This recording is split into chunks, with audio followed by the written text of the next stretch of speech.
em rất thân mến, quý vị biết tôi là linh mục Phêrô Trần Trọng Mỹ. Tôi đang đi đến một địa điểm thứ hai của biển Hồ. Hồi nãy anh chị em thấy là chúng tôi đi đến một cái giáo xứ gọi là Thánh Phêrô.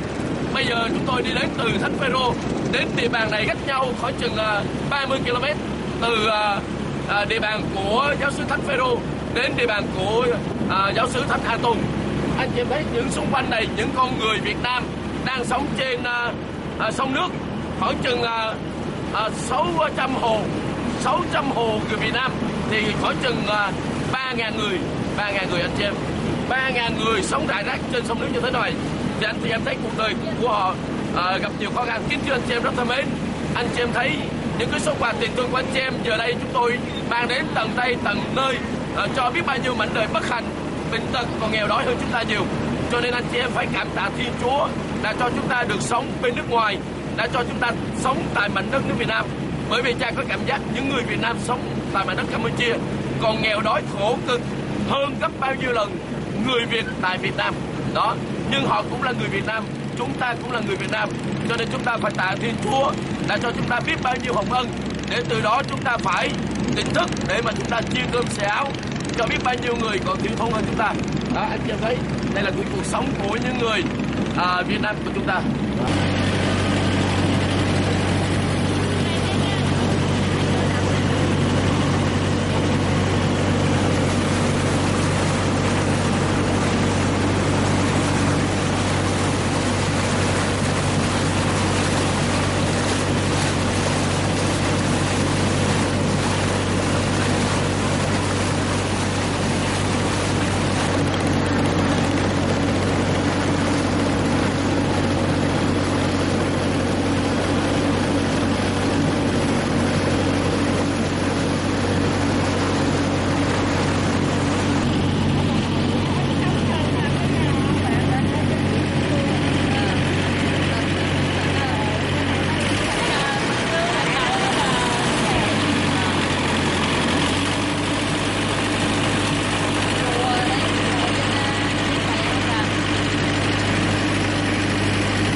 Kính thưa anh chị em rất thân mến, anh chị em biết đây là ngôi thánh đường của Thánh An Tôn bên tay trái của cha.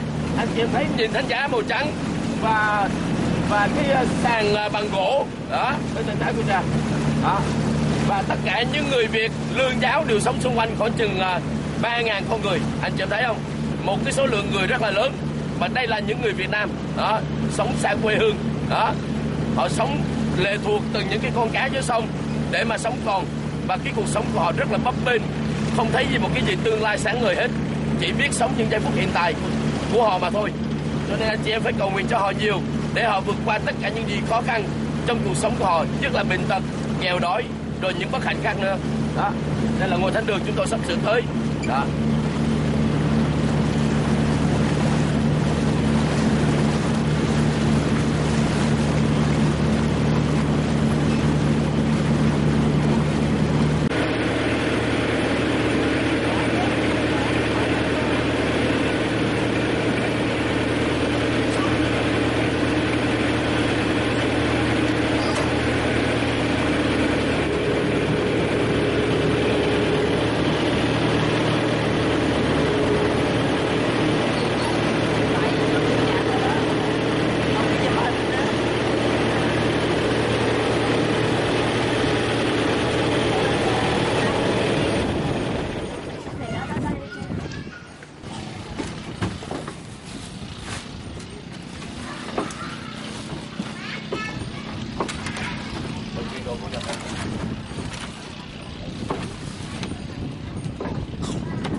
Rồi, xin hết lòng cảm ơn chị em rất là nhiều, bởi vì tôi rất là phục cái đồng tiền bác ái hy sinh của anh chị em, mồ hôi nước mắt của anh chị em đã chia sẻ cho người nghèo.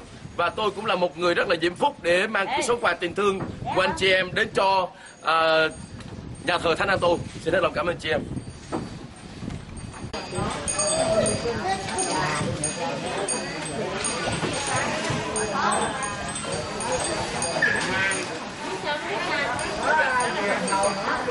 Thấy đây là những người họ sống khắp mọi nơi rải rác trên địa bàn của giáo xứ Thánh An-tô, và bây giờ họ lần lượt để đến đây để lãnh nhận được cái số quà tình thương của anh chị em trao cho họ.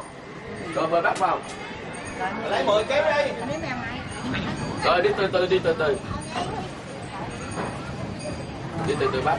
Bác đi từ từ. Tôi nghe cho một xíu. Rồi.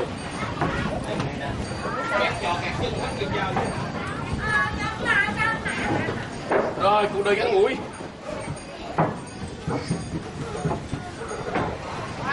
Rồi đi từ từ con tiền té. Trời, mấy người này quá giỏi rồi. Quá siêu. Quá siêu, yes. Rồi đi không? Người có vui không? Cha chuẩn bị phát gạo cho anh chị vui không? Nhất là có gạo ăn Tết không? Ok, cool. Cảm ơn. Các anh chị em thấy lên tay trái của cha anh chị em. Nhìn trên những nét mặt của họ rất là cười, rất là vui vẻ. Kể cả những người không có răng vẫn cười. Giống như bác này. Đó. Rồi. Rồi bác vui không? Dạ. Bác bao nhiêu tuổi mà già? 87 rồi. 87 tuổi, vẫn còn trẻ, vẫn còn gái, vẫn còn yêu đời. Rồi hôm nay bác tới đây để làm gì vậy? Xin cái gì đó. Thì chúng cháu sẽ phát gạo tiền thương. Rồi mấy bác có vui không? Lần này có gạo ăn Tết. Vui. Những ai có hộ này thì sẽ đến cho ban giáo sẽ lấy một đường đã được đi ra đó. Cha sẽ đưa cho chú 40 hộ được 4 ngày để con chú là về những người nào cần ăn của chú là chú không ăn. Nhân dịp đầu năm mới 2015 đến phát gạo tiền thương cho chị em, thì mỗi người được 10 kg gạo mà cha để sẵn cho chị em. Trên bao gạo có một cái túi xanh, thì trong cái túi xanh đó nó có một chai nước tương, có nửa ký bột ngọt và có 1 kg muối. Đây là của ít lòng nhiều, nhưng tình thương rất là dạt dào, tình thương của rất là nhiều người ở bên Úc Châu cũng như tại Việt Nam. Đó. Thì anh chị em nhận đây như là của ít lòng nhiều, bởi vì cha đi rất là nhiều địa điểm. Đó. Địa điểm này là địa điểm thứ 11 của cha trong năm 2015 này, địa điểm thứ 11. Đó. Cho nên anh chị em thấy cha còn đi nhiều nữa, thì cho nên anh chị em thông cảm cho cha để cha giải quyết nhanh rồi cha cho anh chị em đi về, bởi vì nhiều lúc anh chị em đợi lâu hoặc là mong đợi cái số quà này mà bây giờ cha mới đến, tại vì anh chị em thông cảm đường xá xa xôi ha, tại vì cha mới phát bên chỗ nhà thờ Thánh Phêrô, cũng là thuộc giáo phận Bắc Tân Bông của anh chị em, và bây giờ cha cũng đến thăm anh chị em. Kính thưa anh chị em rất thân mến, đây là một cái giáo phận rất là lớn, giáo phận Bắc Tân Bông, mà anh chị em thấy cha hành dẫn cha đi vòng vòng thăm các sứ đạo của ngài đó, cả lương lẫn giáo. Và anh chị em thấy từ tòa giám mục địa phận Bắc Tân Bông cho đến đây là cha có thể nghĩ rằng tới 170 km đó, 170 km đó, tức là một con đường rất là xa. Mà đi thành phố từ Phnom Penh về đây thì khoảng chừng 130 hoặc là 40 km. Thì anh chị em thấy những anh chị em Việt Nam như thế này, lương giáo sống trên đò bè bấp bênh trên sông nước, cuộc sống lúc nào cũng trôi lên đên trên biển cả, không biết đi về đâu, không biết mình sẽ làm gì, không có tương lai, không có nhà thương, không có bệnh viện, bác sĩ cũng không. Cha nói như vậy đúng không? Đó. Rồi anh chị em thấy cuộc sống như vậy, anh chị em cảm thấy buồn không? Buồn ráng chịu cho sao. Một bà cụ còn dám can đảm nói buồn ráng chịu cho sao. Tức là ý nói là cái số phận của cuộc sống như vậy rồi. Đó. Cho nên anh chị em nhìn những mảnh đời bất hạnh này mà anh chị em phải cầu nguyện nhiều cho họ, cầu nguyện nhiều cho họ, giúp đỡ nhiều cho họ. Anh chị em không cần qua cha, anh chị em có thể đến đây đó và hỏi người giáo dân cũng có thể giúp cho anh chị em. Anh chị em xem trên băng đĩa của cha, trên mạng anh chị em cứ gõ mái ấm tình cha và anh chị em thấy những cái hình ảnh này và anh chị em đi đến đây đó. Cha mong rằng anh chị em nhìn trên những nét mặt có vẻ đau thương của số phận của những người Việt Nam sống xa quê hương, Đó, mặc dù nước Campuchia rất là gần nước Việt Nam, nhưng đa số những anh chị em Việt Nam ở đây hầu hết là không có giấy tờ, như là giấy chứng minh nhân dân chẳng hạn, giống như Việt Nam không có, hoặc là giấy khai xanh nhiều người cũng không có. Cha nói vậy có đúng không? Đó. Tức là nhiều anh chị em ở đây mặc dù lớn tuổi các bác cũng không có giấy khai xanh. Anh chị em thấy không? Cha nói đúng không? Đó. Thì anh chị em thấy nếu cuộc đời không có giấy khai xanh thì anh chị em nghĩ sẽ trôi về đâu? Không có giấy khai xanh tức là giống như một cái cây không có gốc, không có rễ, làm sao có hoa trái, làm sao có thể mọc những chi nhánh khác. Đó. Cho nên giấy khai xanh là một cái giấy tờ giống như một gốc rễ của con người, được sinh ra, được chào đời và lớn lên và phát triển. Nếu cuộc đời không có giấy khai xanh, không biết đi về đâu, sẽ làm gì, không có được đến trường, không học hành thì không có tương lai, không có sự nghiệp, sẽ không có tiền. Đó. Cho nên đây là những con người sống có thể nói rằng chỉ biết sống qua ngày thôi, không biết sẽ như thế nào. Bây giờ anh chị em cầm cái lá phiếu đó, anh chị em đến ban hành giáo. Anh chị em đến ban hành giáo và anh chị em sẽ nhận nơi cha 2 cái cuốn sách Kinh Lòng Thương Xót Chúa.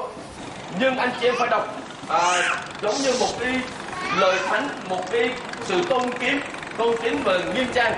Mà nếu anh chị em không sử dụng được, anh chị em cũng nên tặng cho người khác như là một món quà cũng rất là tốt. Yeah. Rồi anh chị em sẽ được 2 sâu chuỗi mân cô như thế này. Rồi cha cũng để cho ban hành giáo chị em một cái số sách Kinh. Đó. Cha cũng xin được nơi chị Hằng ở Nam Úc rất là nhiều cuốn sách Kinh như thế này. Cuốn sách Kinh này rất có giá trị. Nó có thể nói rằng từ truyền thống tổ tiên ông bà cha mẹ của chúng ta cho đến thế hệ của chúng ta, tất cả mọi kinh nguyện mà chúng ta thường dùng khi chúng ta có những cái nhóm đọc kinh cầu nguyện, khi chúng ta đọc kinh tại tư gia, tại nhà thờ, đó, đều có trong sách này. Đó. Cho nên anh chị em đọc và anh chị em cầu nguyện cho những người ân nhân, anh chị em cầu nguyện cho những người đang bị quỷ ám nữa, bởi vì ngày hôm nay cũng còn rất là nhiều người bị quỷ ám. Chúng ta xin lòng thương xót Chúa, xin sách kinh này sẽ giúp cho tất cả mọi người chúng ta, và chúng ta được Thiên Chúa xua đuổi ma quỷ ra lòng trí của mỗi người chúng ta. Rồi bác đi qua bên này, bác cứ vô ngồi.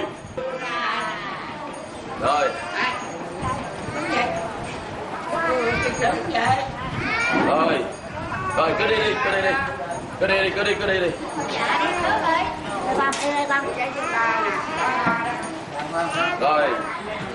Rồi bác gì.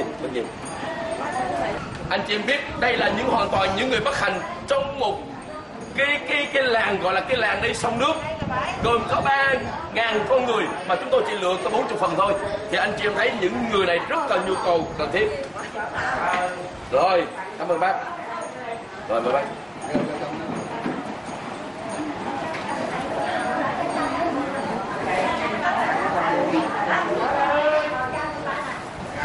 Yes, rất là đẹp. Em bé mới lớn lên.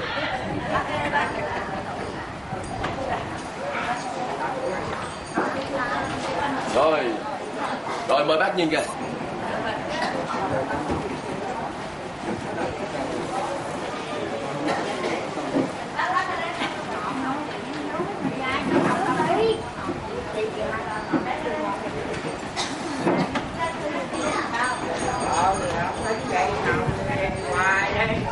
Rồi, cảm ơn chị.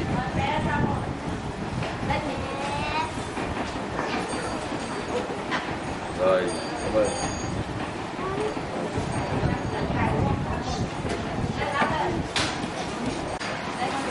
Kính thưa chị em rất thân mến, món quà của anh chị em đã giao cho cha đã rơi vào tay của họ.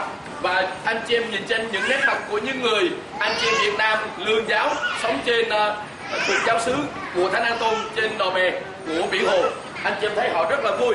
Tất cả anh chị em có vui không? Có vui không? Nhìn anh cười coi. Cha thấy nhiều hàm răng không được đẹp lắm nhưng họ vẫn cười. Ok.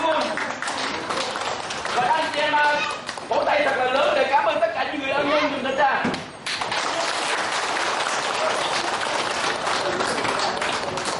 Anh chị em rất thân mến, kể cả những người lương giáo, bây giờ cho cha hỏi ai là người công giáo đưa tay lên dùm cho cha.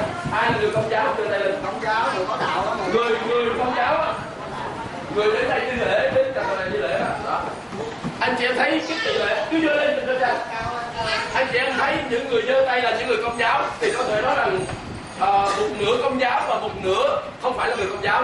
Nhưng kể cả những người không nửa Công giáo, họ vẫn rất tha thiết được nhận sâu chuỗi mân côi và ảnh lòng thương xót Chúa.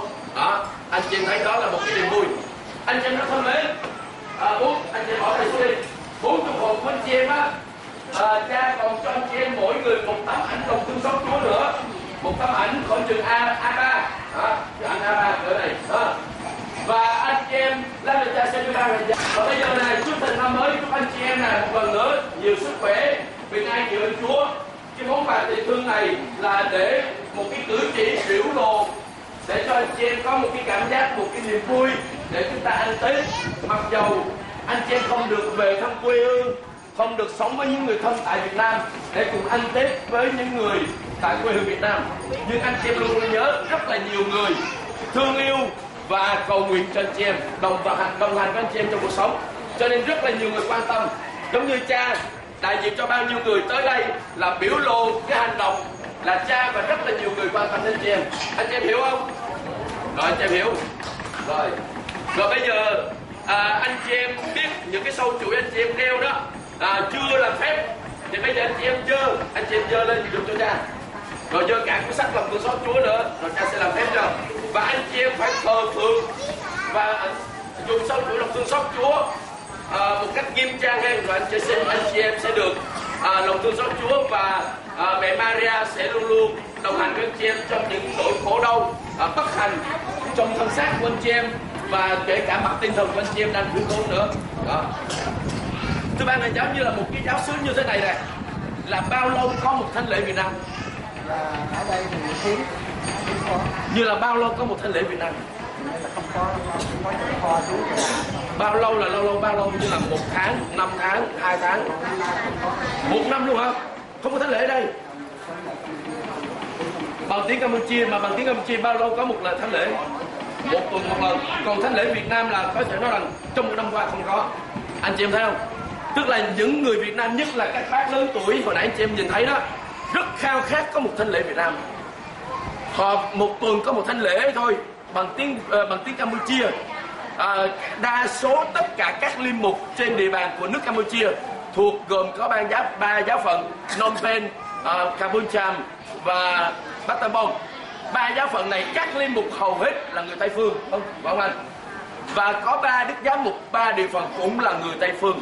Đó, cho nên anh chị em thấy đối với những người Việt Nam mà giữ đạo trên mảnh đất Campuchia này khó gấp bao nhiêu lần tại Việt Nam, bởi vì họ không được nuôi dưỡng bằng cái ngôn ngữ mà Thiên Chúa tạo dựng nên họ là tiếng Việt. Đó, cho nên trong thánh lễ như là người Campuchia hoặc là các cha đi dâng lễ bằng tiếng Campuchia, nhất là nhiều những người lớn tuổi, kể cả giới trẻ cũng đâu có biết tiếng Campuchia đâu, phải không? Nhiều người cũng đâu biết. Cha Sư Phô tức là cha Hạnh anh chị em, mà anh chị em đã biết ngài đó. Đó, tức là ban hành giáo phải xin ngài xuống làm lễ vào dịp Tết bằng tiếng Việt mà thôi. Anh chị em thấy rất là khó khăn. Đó. Và một niềm mà cha cảm giác cha rất là xúc động với anh chị em là tuy anh chị em không hiểu được cái ngôn ngữ mà Chúa muốn nói anh chị em qua lời Chúa bằng tiếng Việt hay là qua thánh lễ bằng tiếng Việt, nhưng cái điều quan trọng trên hết là cha thấy cái giữ đạo của anh chị em rất là giỏi đối với cha, để nuôi dưỡng được đức tin của anh chị em rất là giỏi đối với cha. Cho nên anh chị em cố gắng vươn lên, và anh chị em đừng nản chí hết, đừng nản chí khi gặp khó khăn, khi gặp thử thách, bởi vì cha rất là tin tưởng, và anh chị em phải tin tưởng lòng thương xót của Chúa tuyệt đối, là Chúa không bao giờ bỏ rơi chúng ta, tuyệt đối luôn. Anh chị em đồng ý với cha không? Đồng ý không? Nó lớn lên. Cho nên anh chị em phải quyết tâm lên, là phải theo Chúa đến cùng, dù cuộc đời của mình gặp khó khăn, nhưng không bao giờ bỏ lễ, không bao giờ bỏ đọc kinh chung. Anh chị em cầm 2 tay như thế này nè, anh chị em cầm 2 tay, anh chị em cầm 2 tay, anh chị em cầm 2 tay như thế này nè. Chúng ta làm phép là một cái dấu chỉ để tạ ơn Thiên Chúa, lòng thương xót Chúa đã mang những cái số phận tình thương này để tận tay con chị em. Và anh chị em cho sâu chuỗi nữa, cho cả sâu chuỗi lên đây. Rồi, chúng ta làm dấu hen. Nhân danh Cha và Con và Thánh Thần. Amen. Lạy Cha, chúng con lên trên trời, chúng con nguyện trên trời, sáng nơi ta đi lên, đi ra thầy trời đất cũng như trên trời. Xin tha cho chúng con hôm nay lương thực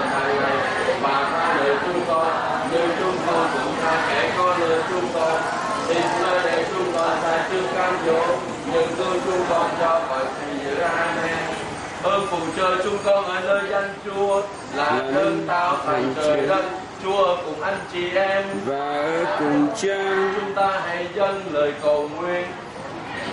Lạy Thiên Chúa là Cha, còn nay chúng con khao khát Chúa làm phép những ảnh tượng này, những sâu chuỗi này trở thành ảnh tượng thánh và sâu chuỗi thánh cho chúng con sử dụng cho nên.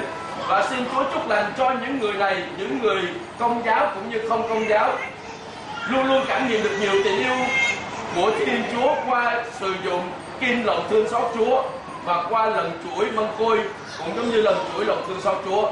Và xin Chúa còn năng chúc lành cho họ và gìn giữ họ luôn luôn giữ trọn được tình nghĩa và chung thủy với cái sứ mệnh mà Thiên Chúa dọn sẵn cho họ, ban cho họ được nhiều hồng ân của Chúa khi họ sử dụng kim lòng thương xót Chúa và lần chuỗi mân côi này.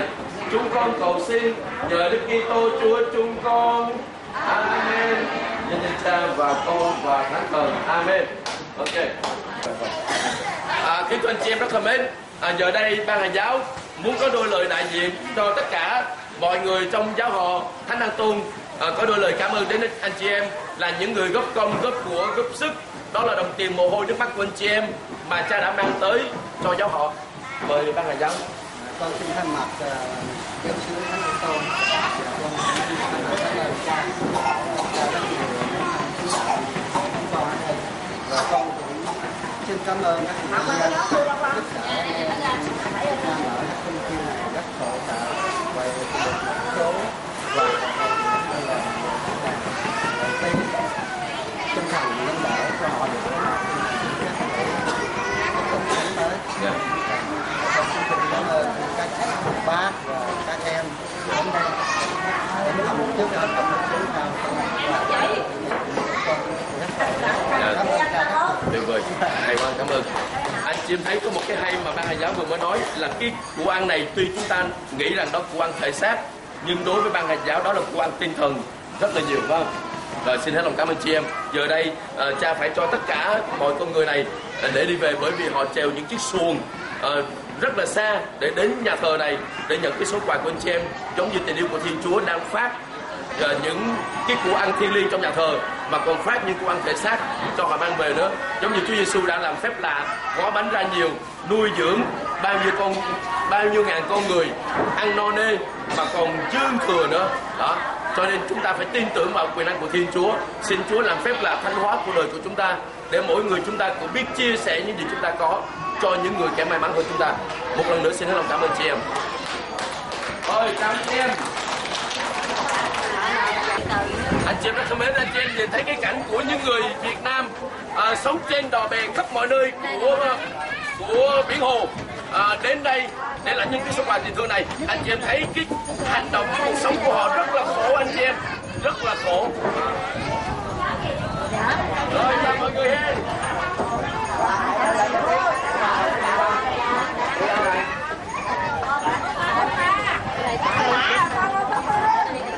Chào đi, chào. Kéo gần lại Hải quay gạo cái của họ.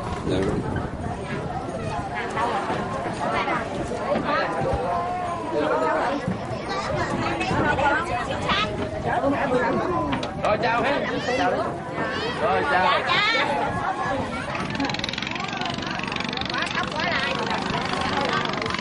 Anh chị em thấy đây là chiếc ghe mới nhất, hiện đại nhất tại nước Campuchia. Rất là hiện đại. Đi đèo bằng một cái thau nhôm trong một cái bánh xì.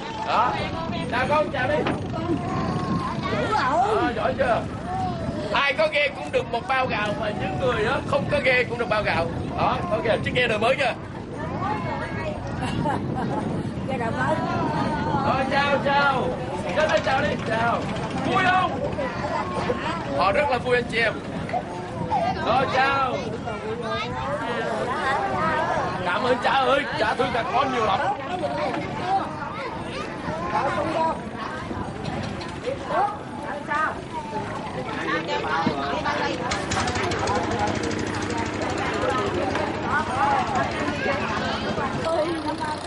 Rồi, Okun. Rồi, cảm ơn. Rồi chào ha. Chào. Anh chưa thấy các bác rất là dễ thương.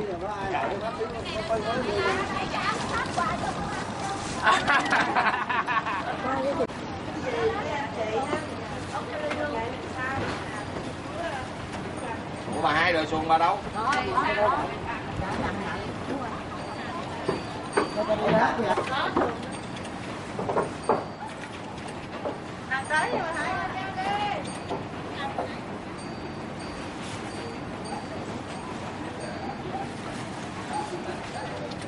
Vô bé. Đi đâu rồi?